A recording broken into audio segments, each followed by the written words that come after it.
You know that saying, when it rains, it pours? I don't even know, I don't know where to begin. You just have to see this. So a tree fell on my beehive. It wasn't even that stormy, but it's rotted at the base and it just fell over, and all of the upper branches were pinning the hive in, and the bees were so angry. First glance, maybe you're thinking, what is it? Everything looks fine, the garden is lush, it's beautiful, but something is wrong in the background.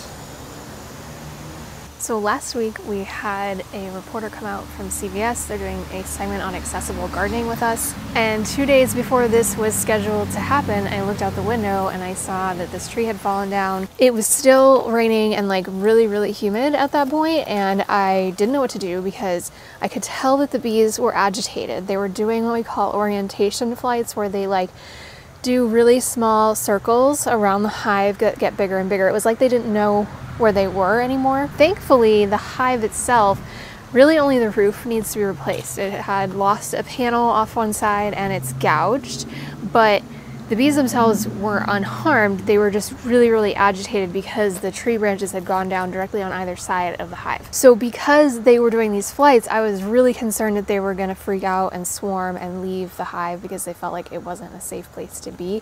So I had to go out there and sawzall around the hive, and the bees really didn't like that. They don't like the loud sound. So I had to be really strategic about making my cuts as quickly as possible, then stepping away immediately and letting them kind of calm down before I made another cut.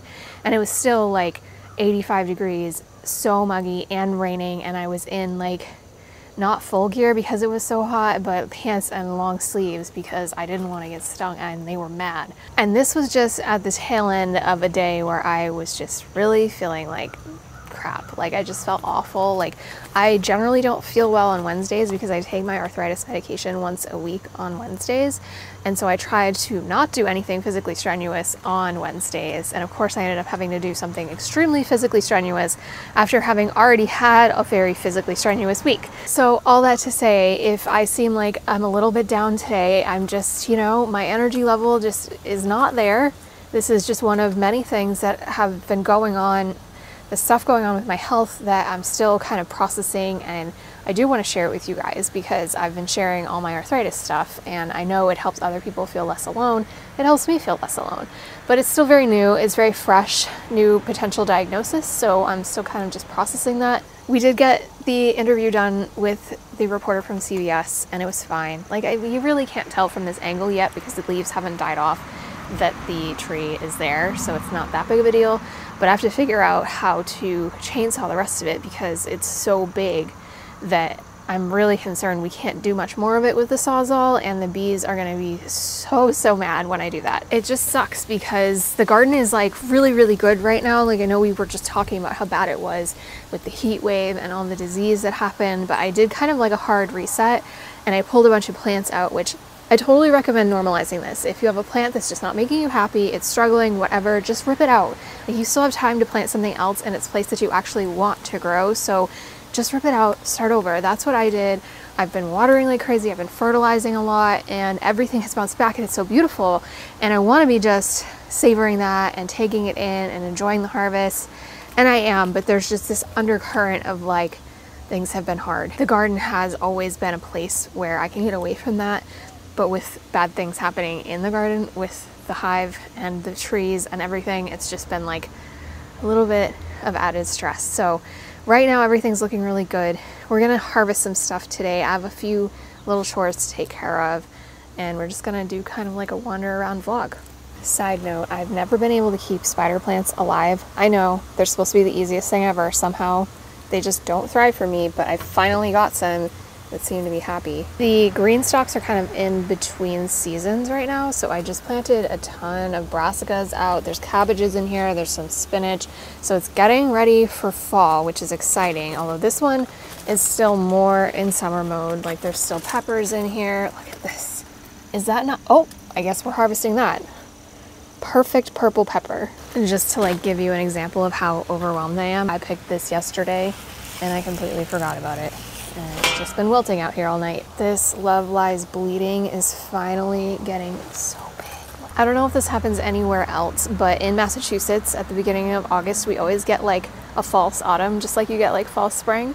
So we get like 3 or 4 days where it's like this, where it's like cloudy and gloomy and cool out and like in the 50s overnight after like the constant heat wave of July. And it's such a relief, but it's also like got me thinking about fall. And so I went on kind of a shopping spree yesterday and I got a bunch of planters because I'm going to be doing like annual decorations in the front of the greenhouse, and I wanted to have those because everything's like on clearance right now. So I got them for 50% off, but we need to bring them all down here, even though I'm not going to be planting them for like another month. This is what I got. So I got 10 planters. A couple of them will probably just be like decorative, and I didn't realize this one had no drain hole, but I got all 10 of these, and some of them are huge, like huge. All 10 of these was 50 bucks. I kind of can't believe it. And some of them have really beautiful designs on them that I'm just really excited to have. With the terracotta, it can be kind of tricky because they dry out so fast to plant in them. So you have to either use like a plastic liner in your planter or plant stuff that is prone to rotting, like bulbs. So a lot of these will end up being used in the greenhouse for overwintering bulbs, but we'll also have like a little fall display out front of the greenhouse with annuals like mums. I want to get those down there, but I don't really have anywhere to put them right now.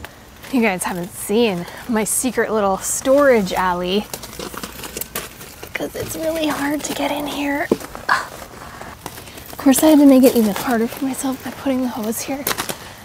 So when I measured where the greenhouse was going to go, I thought like, oh, 3 feet will be plenty of room between the sidewall of the house and the greenhouse, but ends up it's a lot closer than it looks. I mean, it is correct. It's the 3 feet that I thought it would be. I had my measurements right, but I just had my understanding of what those measurements were wrong. So now I have this interesting little alley that I try not to fill up with clutter, but if there's something like this where I know it's not going to stay here very long, I will just throw it back here just for a little while.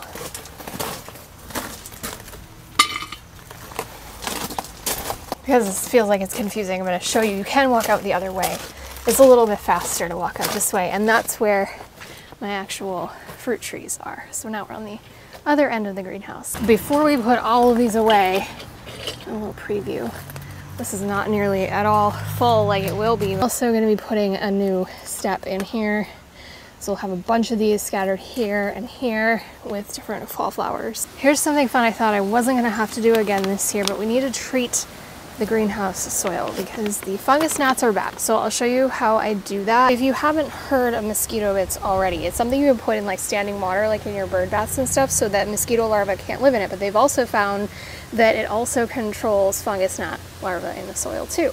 So what you do with it, instead of just putting it in the standing water like your bird bath, is that you're actually just going to measure a little bit of it into your watering can and let that soak for like half an hour, and then you water your plants with that water that's been infused with the bits, and it kills off all the larvae in the soil. So in the greenhouse I do that, and then I also have the sticky traps to catch the adults so that they can't keep laying, and then I have fans just to kind of help with circulation and keep the surface of the soil drier. And it's worked, like it works really well for like a month or two, but then they have come back. So I am gonna do another treatment today.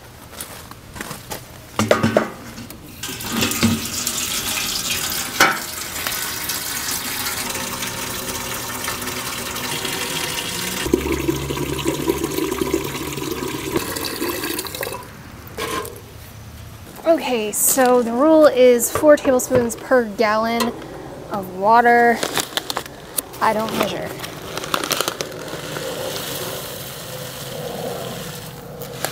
Pretty much just did enough to like cover the surface.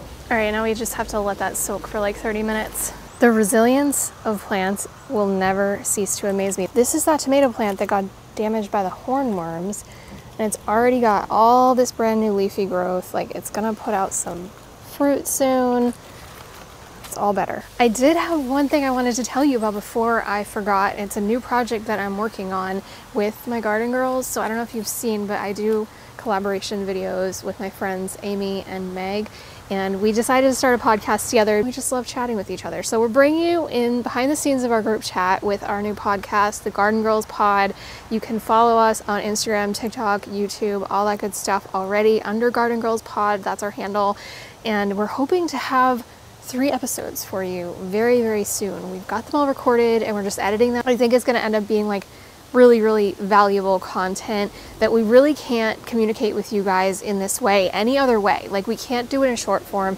Long form, it's really difficult for us to edit a video, all three of us together. Amy is in Wales, Meg is in North Carolina, I'm in Massachusetts. So you're getting a lot of different climates and 3 people's worth of experience all in one show. So I think it's going to be really, really good, and I will definitely let you know once it's fully launched. But if you follow us on those platforms, we're going to announce it as soon as it's live. All right, I guess we're going to do a little harvest. I got this new harvest basket for $2 at the thrift store. So that is giving me some joy amidst all the difficulties. I'm very excited whenever I find a new harvest basket, but this is a shape that I've been looking for so long. Love cutting basil. It smells so good. A couple of these have started to flower, which isn't great. They'll still grow, but the stems will start to get woodier now. So it's a good thing that I have succession sown a new round of basil, because by next month, this one won't really be as producing as well as it is right now. It's so bushy and amazing. With the basil, I am obsessed with pesto. But what happens is I'll like impulsively want it for dinner and I won't have thawed a jar of it. So this year I'm actually freezing it into little ice cube trays. They're bigger than like a regular ice cube. They're like 1-inch cubes, maybe 2-inch cubes. And that way I can thaw it when I need it, and I'm not gonna end up wasting a whole bunch of it. And it really hasn't been like too much work, because it's stuff I can like sit down and do if I need to, which with where my energy is at right now has been pretty important. But you can also make a really good medicinal tea out of basil. You can of course dry it and grind it up and use it in your cooking, which I will end up doing with like the later season basil, probably the next time I harvest this. When it's getting really woody and I cut it back really hard, I will save that for drying. And when I dry it, I just take big stems, tie them together, put them in a cool, dark place, hanging upside down until they're nice and crispy. You can use a dehydrator. I just like to keep things simple. If I have to lug out the dehydrator, then it's a project, and I put it off and it doesn't get done. And done is better than perfect, so we're just doing what we can here at this point. We're in survival mode a little bit. The leaves also start to get like pointier. And some basil varieties are just like that, but this one was not, and now it is. So I know this one is definitely coming to the end of its usable life. When it gets to this point, I'm always tempted to just leave it for the pollinators, because it's like such a good plant to have just for the flowers. Like, we think of things going to seed as being bad, but it's not like exclusively that way. The flowers themselves have benefits. I don't know, I may just leave this one. It's really pretty. I like the way it's like tumbling down the side, and I think with the flowers it could look really nice.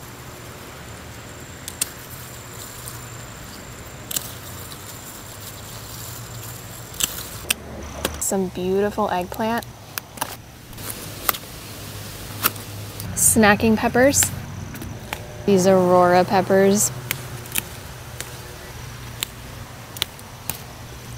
This cayenne is looking a little funky. That's okay, we can just cut that part off.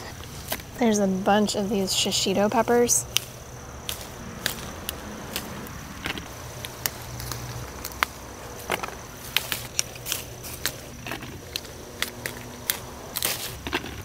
Jalapenos. There's a couple more chilies ready in here. I'm gonna pick some of these tomatoes now so they can finish ripening inside so they don't crack in the rain.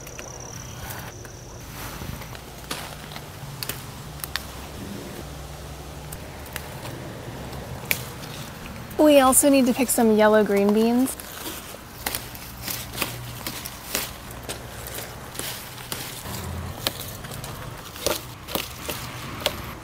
Some of these zinnias are ready. You can tell because when you wobble the stem, it stays firm. This one is still wiggly. Cut it down low so it can branch. This one's so cool. All right, this is a pretty full basket. It's probably our biggest harvest yet. I've got tons of Rosella tomatoes in here, a lemon iced tomato. These are so good, they're really acidic. I have yellow green beans, tons of shishitos, some snacking peppers, jalapenos, which I think I'm gonna make Meg's jalapeno hot sauce with these because it's the best hot sauce, especially if you like a vinegar forward hot sauce, it's the best. I have a lot of basil, which I actually have a whole separate container of basil that we just picked, and 3 little eggplants. These are all coming out really small. They look great, but they're just really small, and a lot of cayenne. So a pretty good haul. I'm pretty excited. We got a single okra. You guys know I've been having the hardest time getting okra to grow, and it's just finally started to take off. So we got our first one today, and I'm hoping that we get a few more in the next couple weeks. Quick update on the lentils we planted from the grocery store. They are really happy. I don't know how quickly they're supposed to be growing, but they look fine to me. They've had 0 pest pressure. I had way too many germinate. It germinated really, really well, and that was old lentils from the grocery store. So I'm tempted to do a lot more of these next year. I just thought of something really fun that we can do. I have this glass gem corn that I'm growing, and I literally just threw it in the wood chips, and I wasn't even sure it would come up because I wasn't able to bury it like deep into the soil itself, but it all came up. I've been trying to get this mugwort out of here. We've got 7 inches of wood chips and cardboard, but it's still coming up. So I'm choking it out with like melons and squash and stuff. But I also have this corn up here along the back wall, and it's getting pretty big, and we have tassels. And with this corn, when you do corn at home, the only tricky part is that you do need to hand pollinate it in order for the kernels to properly develop. So we need to come out here and we need to do some pollinating, although look, someone's trying to help us out here.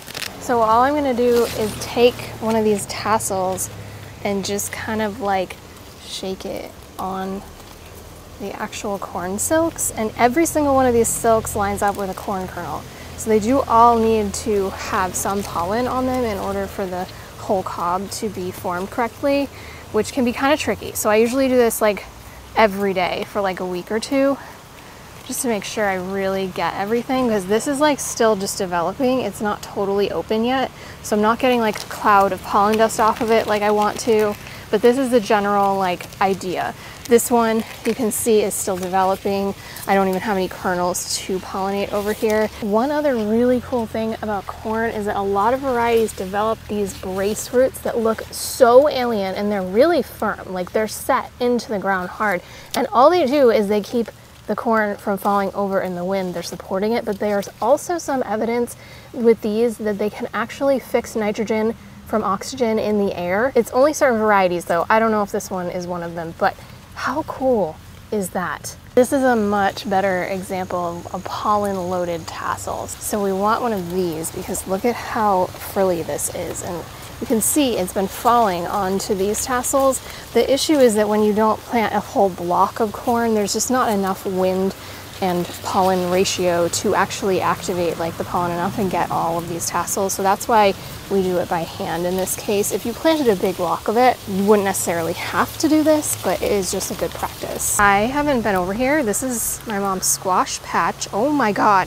I think these are all pumpkins. That's a lot of pumpkins. This is a great example of like, this is another part of this where we had a ton of mugwort and we've shaded it out. So now the only thing growing here is squash. I found a melon. Oh my gosh, it's so cute. It's so little. I wonder what kind this is. I can't remember what I planted. Okay, I think it's been long enough. These have been soaking for a while. I kind of lost track of time actually. Hate watering with a watering can. Least ergonomic thing ever. I don't really know the exact science of like how much you need to put in per pot. I just do like a good splash, and it seems like it's been enough. If it wasn't, I would just do it again. I'm just trying to cover the surface of the soil. Because I'm not really watering right now, I'm just treating.